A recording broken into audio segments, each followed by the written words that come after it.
ம் யோ அங்கே பாரு வாத்தியாரை முன்னாடி எவன் கூட்டு போய்கிட்டு இருக்கான் பாரு.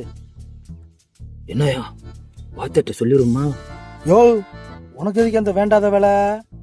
இங்கே பாரு சொல்லாமல் விட்டா கூட அவன் வேலையை அவன் பார்த்துட்டு போயிடுவான். இதை போய் சொன்னேன்னு வையே, ஒரு குடும்பம் இல்லை 3 குடும்பம் அழிஞ்சு போயிடும். பிறகு வெட்டு குத்தாகி போகும் பார்த்துக்க. அது கூட பரவாயில்ல, அவங்க பிரச்சனை. உன் பக்கம் திரும்பிடுமியா எப்படின்னு கேட்குறியா?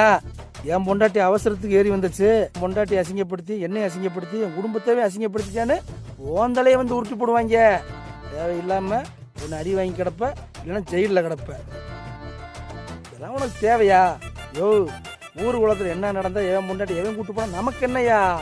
உன் குடும்பத்து உன் பிள்ளை ஊட்டியும் பாரு. அதை விட்டு போட்டு அவன் பொண்டாட்டி அவன் கூட்டு போறேன் நம்ம சொல்ல போறேன். எதுக்கு இந்த உனக்கு இந்த வேண்டாத வேலை? என்னையா சொல்ற?